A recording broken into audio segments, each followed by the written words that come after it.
Good morning, everybody, and welcome to the Rangers Review morning briefing for Monday, the 23rd of October. I'm Derek Clark, back from my holidays, and I do apologise beforehand, folks. I'm in the upstairs back bedroom this morning because we are getting building work done, and there's also building work taking place next door as well. So if you hear drilling, banging, you name it, then that's the cause of that. Chris Jack joins me. How are we doing, Chris? Not too bad, Derek. More rebuilding work going on in your gaff than there was at Ibrox over the summer, by the sounds of it.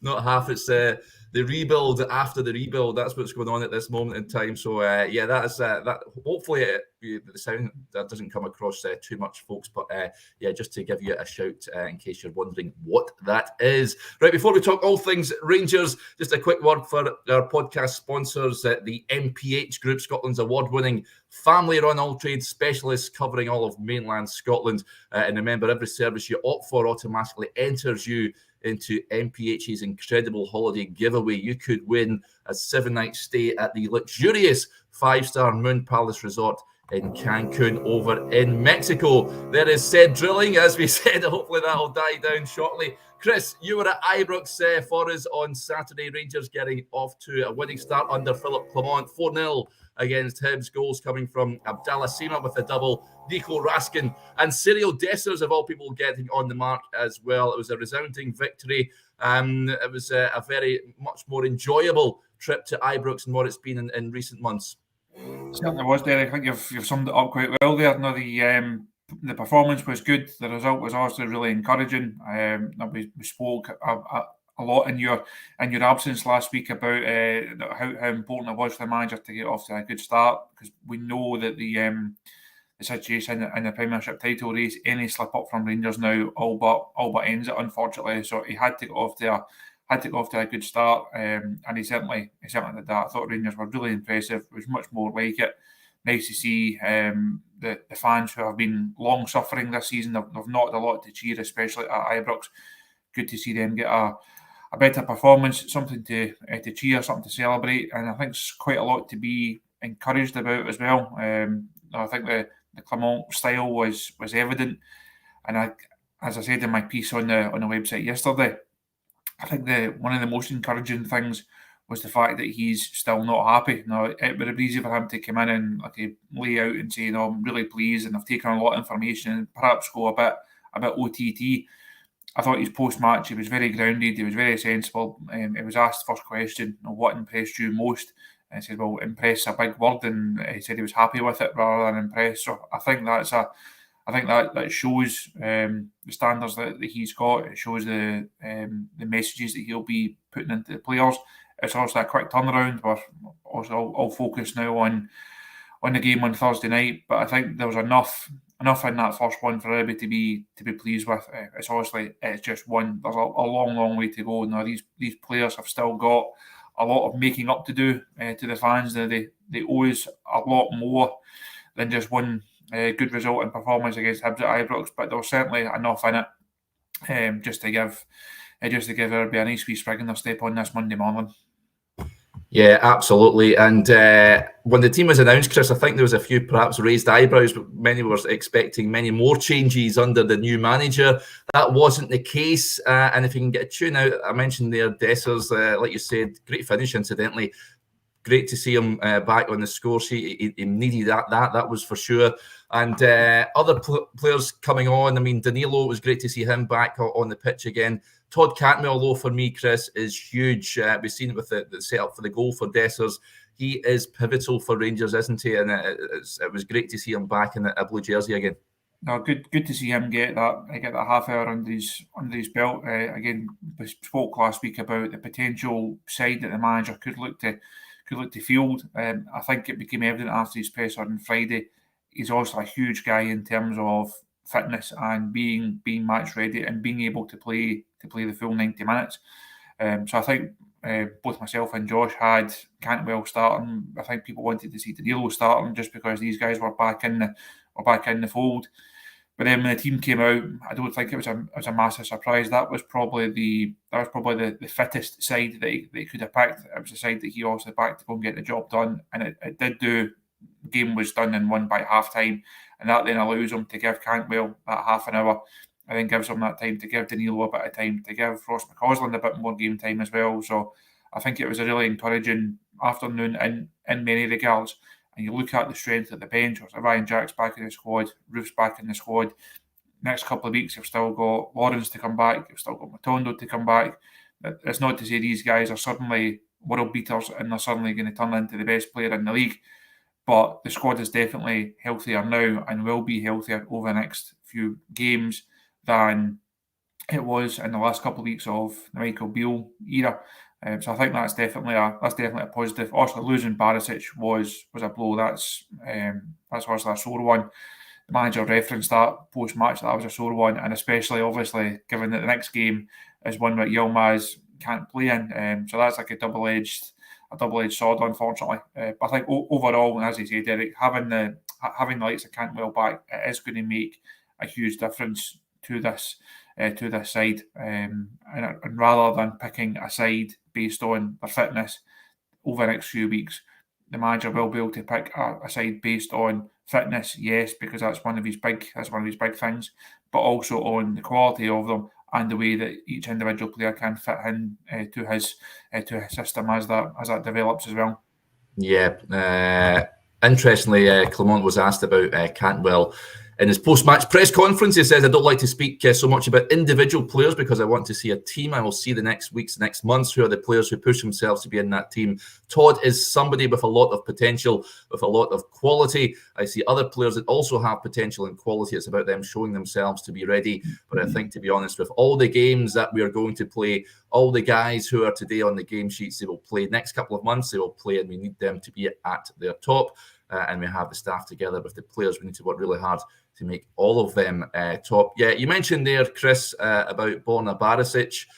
He was asked about the Croatian in the post-match press conference. The Rangers manager, of course, hobbling off early on in that game on Saturday. He says, I don't know yet what is the situation, so we'll see. We'll see if he'll be ready or not. I cannot say anything about that. We need to make a good examination. And it's led to many questioning why Ridvan Yilmaz wasn't included in the European squad, Chris. Now it looks like a bad decision on reflection. I know that Dujon Sterling can play on both flanks if required. Adam Devine, of course, as well. But that is one that you're scratching your head ahead of the big game on Thursday night against Sparta Prague. Will Borna make that game or not? That's the big, I think, the main selection question now, because if it doesn't, it does leave Rangers obviously with a problem to solve. Like Michael Beale justified those selection calls, and I think it was a couple of days after it was actually made, and he went through the various permutations of who can get on that UEFA list, and also Yilmaz then missed out on it. You do always run the risk, though, that if your first choice left back ends up injured, as is the case, and as we've found ourselves in that situation, it does potentially leave you short. We don't know what the situation is with Dujon Sterling. He obviously wasn't in the squad at the weekend, given that Ben Davies and Balogun were on the bench. I did find it strange that probably Balogun didn't drop out. And Sterling got a place there, so perhaps he's picked up something. He wasn't one, though, that the manager mentioned on Friday, and he went through the injuries fairly extensively on Friday, so hopefully we'll try and find out over the next couple of days if there's anything in Sterling's status. The manager obviously will speak on Wednesday evening, our time, over in Prague, so I'm sure that's one of the questions that will be asked of him. Also, Josh is out there for us. I believe he's actually in Prague as we speak. He's there already as the advanced party. I think he's there as the advanced party. Hopefully we'll be able to find out at the presser for us on Wednesday night.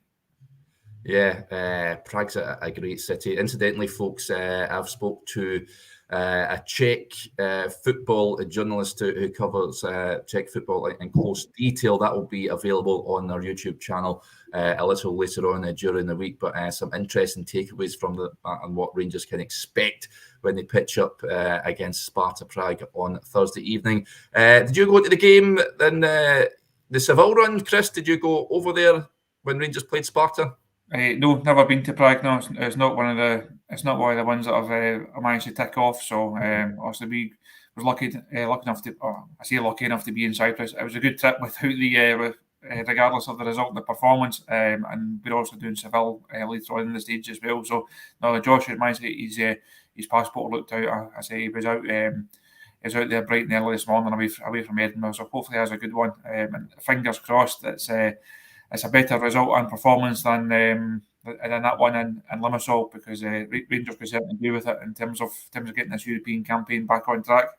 Yeah, and hopefully it's a better performance than we witnessed the last time that they took on Sparta Prague. Remember, it was Calvin Bastard, but it was flung in at the deep end at centre back with Leon Balogun. We're all thinking he looked like a fish out of water.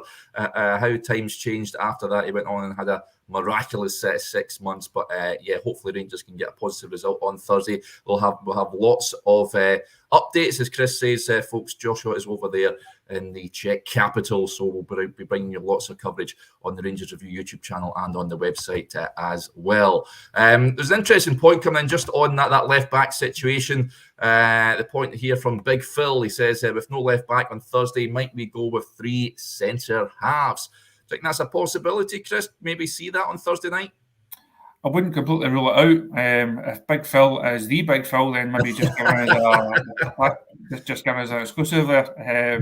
I wouldn't be surprised, actually. I think Ben Davies potentially comes back in there alongside Suter and Goldson, and that then gives Rangers what should be a fairly solid 3 there. You then maybe looking at Sima to play left wing back or something like that, just a guy that can get up and down the pitch. But I wouldn't be completely surprised. But also, I think a lot depends on whether Dujon Sterling is fit to play and whether he can come in or not. I saw someone in the comments mention that Ben Davies could maybe actually just slot in at left back to stay with the 4. So there are options there. There's not a perfect one, and it's a problem that the manager could have done without.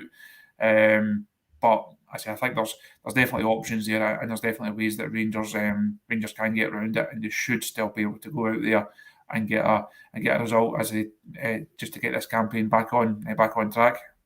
Yeah, it's finally poised. Of course, every side has 3 points heading into this one on Thursday evening, and hopefully Philippe Clement can get a second win under his belt. James Baxter says, Chris, I can't believe you weren't at Victoria Zizkov, so thanks for bringing that up, James, on a Monday morning. That was a horror show and a half. I was at the home game. It wasn't at the away game, thankfully.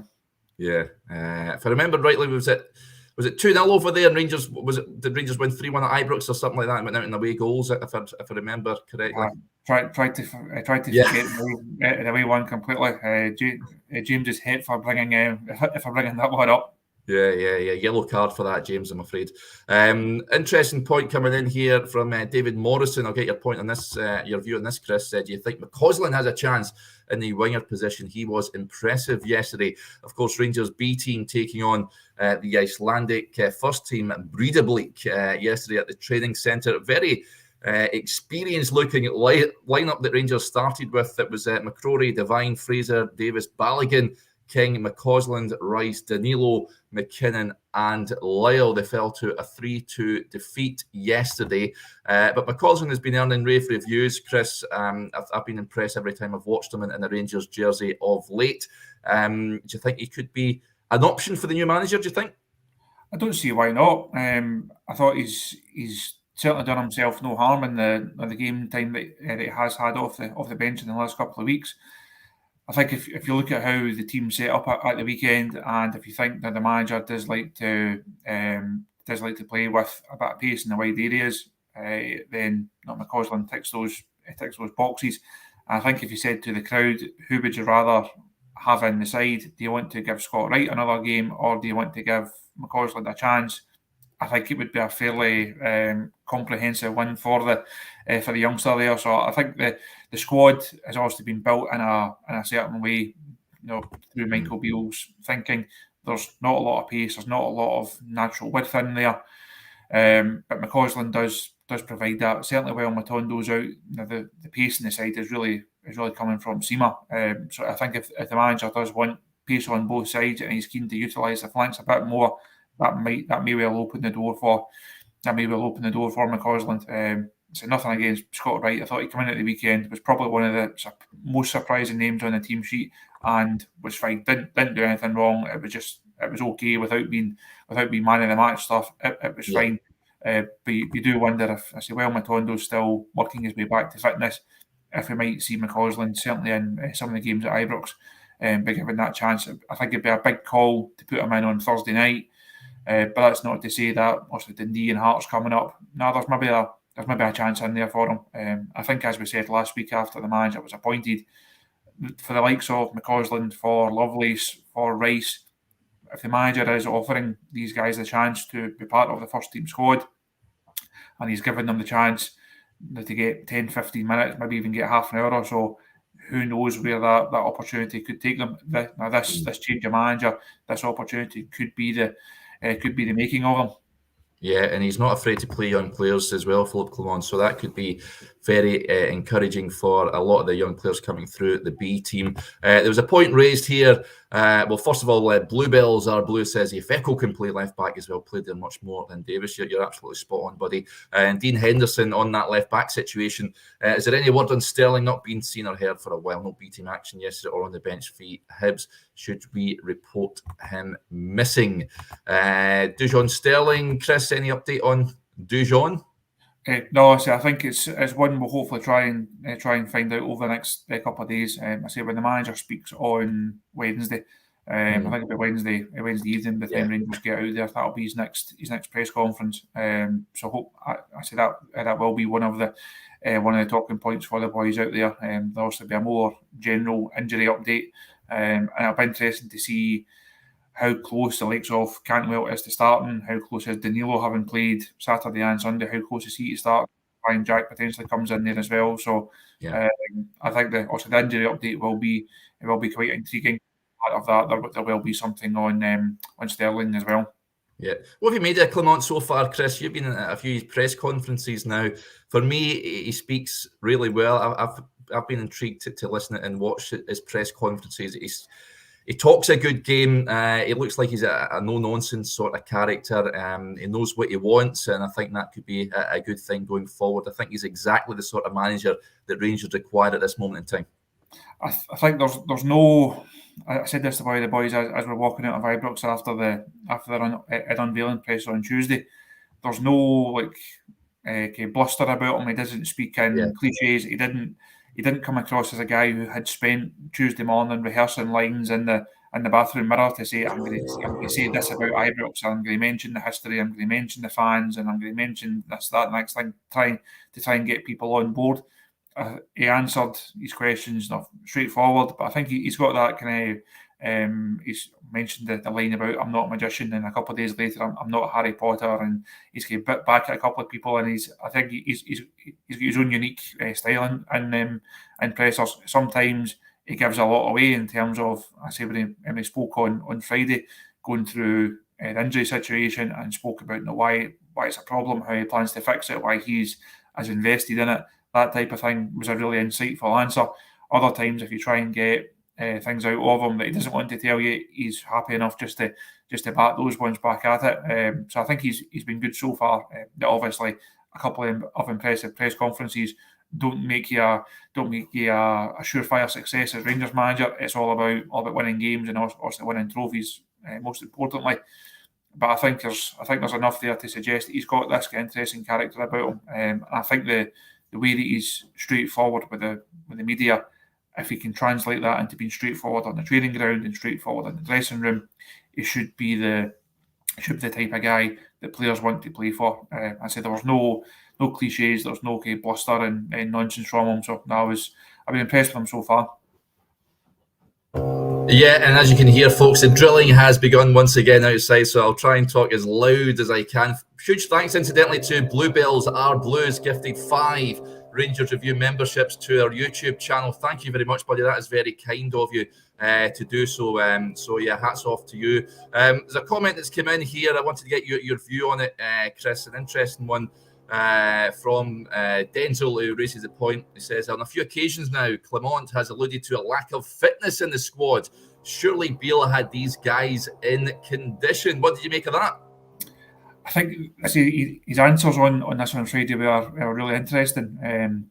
As I mentioned to Johnny, and we're doing our videos at the weekend, it'll be interesting to see how this develops over the next couple of weeks, because there's two types of fitness. I don't think the squad are physically unfit, but I do wonder if Clement, what he's referencing this, is are they fit to play the style of football that he wants to play?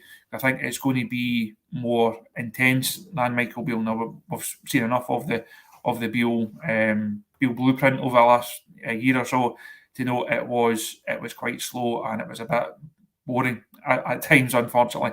I think Rangers will be a bit more on the front foot. They'll press higher.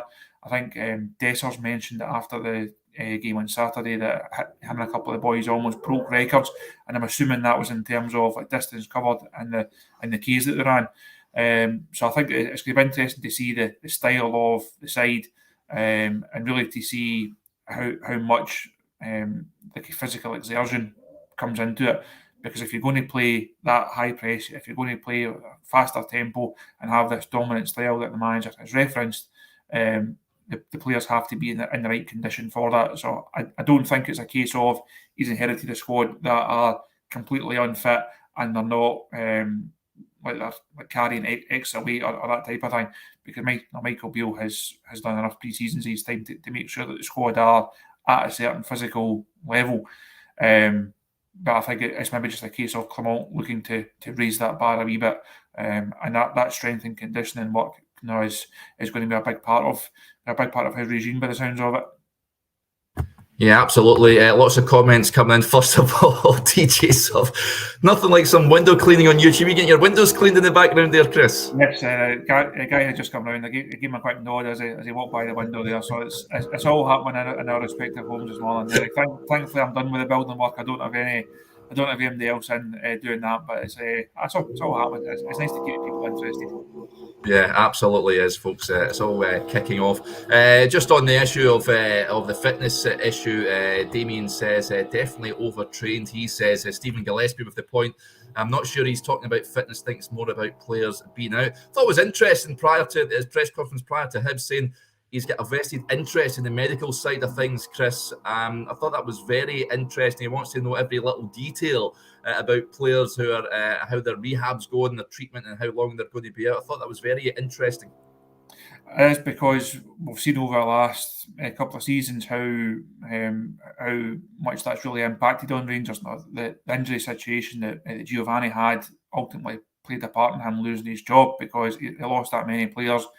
It became impossible to actually put a successful side on the pitch. Michael Beale, I think to an extent, perhaps a lesser extent, suffered from that as well. Also losing Cantwell, losing Danilo. When those type of things happened, it became evident that it was all heading the one way. And I think, as the comment said there, part of his fitness chat, I think it is physical fitness, but it's also fitness in terms of like guys picking up strains and knocks and just generally not being available. He mentioned, I think it was last Friday, about his previous clubs. He had a 90% availability rate. Rangers have not had that for long spells of the last few seasons. Yeah. And the wages that have been spent on injured players in the last couple of seasons would frighten you, because it's a lot of money going out the door on players that were not able to do anything for it in terms of getting on the pitch. So if he can get back up to that level of 90% or so, that then gives him a lot of options, gives him more ways that he can set the side up. Certainly middle to front, he's then got plenty of guys that he can go and put in an attacking system to go and break teams down and to go and win games. So no, I think that's been one of the main takeaways, because he has these 4 pillars that he mentioned on Tuesday, and Friday was the first time he'd really gone into a bit more detail on that fitness pillar of here's how I'm going to make Rangers the fittest team in the league. I think it will take time for the other ones. It might take a bit of man management. It might take recruitment. But I think that physical element of it, there's no reason, there's no excuse. Rangers should be, can be, and have to be the most physically adept team in the league. So other aspects, the tactical side of it will come. The mental side of it will come. There's no excuse. The guys have got everything they could ask for up at Auchenhowie. in terms of facilities, in terms of training, in terms of rehab, sports science. It's all there for them. There's no excuses for Rangers not to be at their peak physical level. And if the manager is the one to get that out of them, that should then feed into the other elements of those 4 pillars that he's referenced the other day there. Yeah, interesting point from Joe. Just on that performance on Saturday, I think many would echo this. He says, in between calls from work, but Saturday was one of my favourite trips to Ibrox. I'm actually looking forward to when Rangers play next after that performance.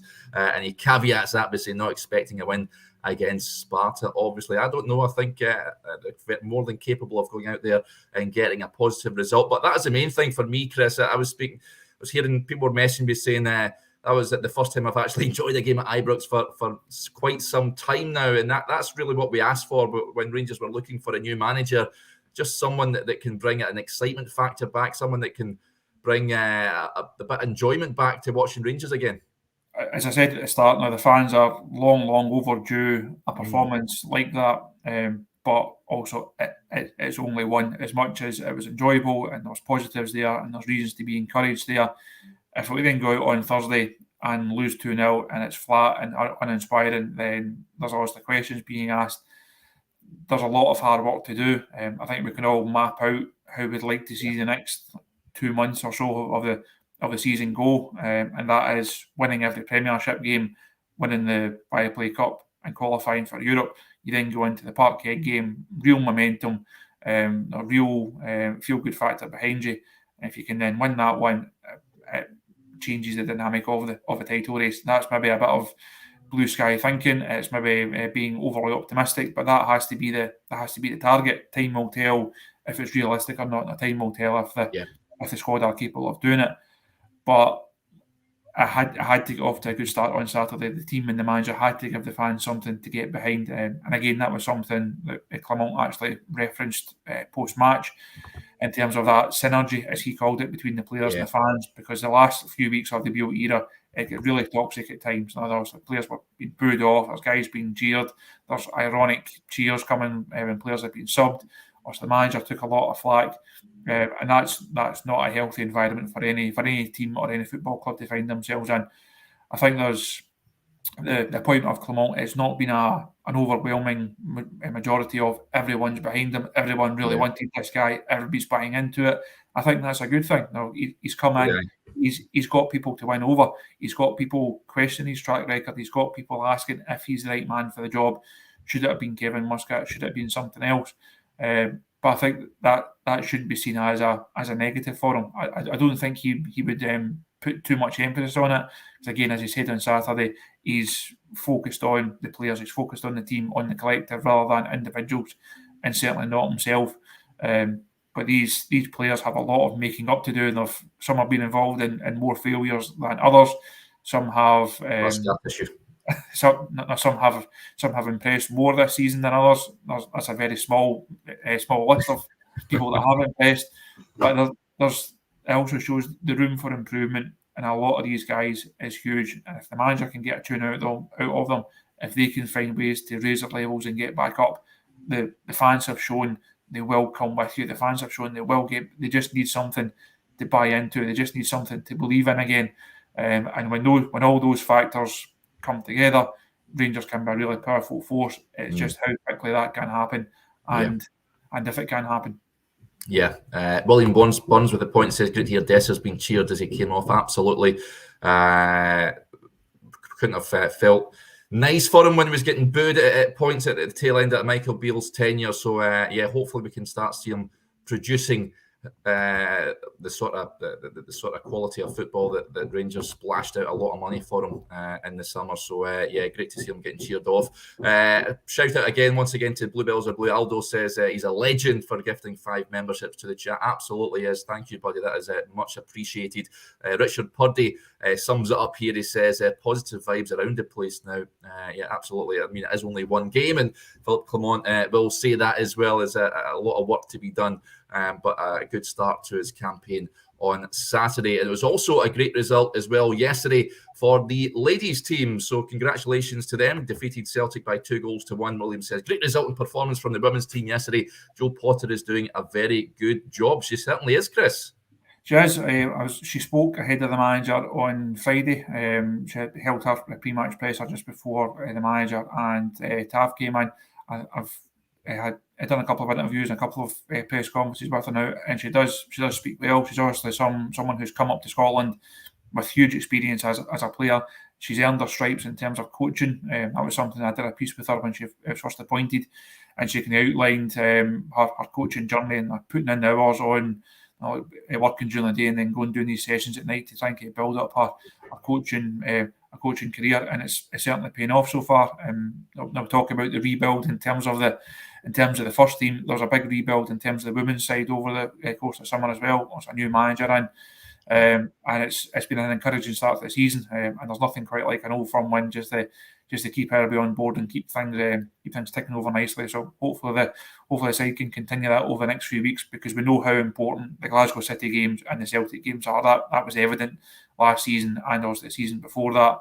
If you can win these games, it puts you in a really, really strong position to go and challenge for the title. So fingers crossed they can keep that going.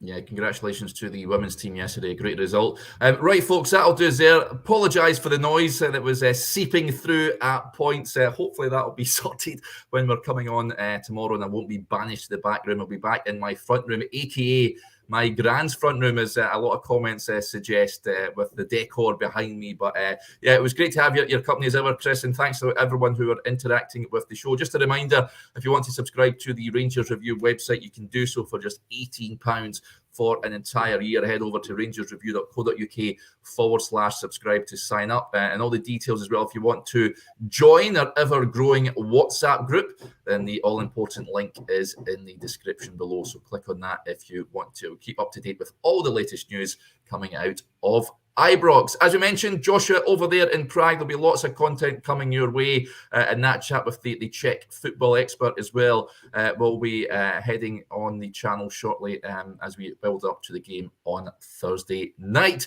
We'll be back again tomorrow, but until then, enjoy the rest of your Monday. Bye for now.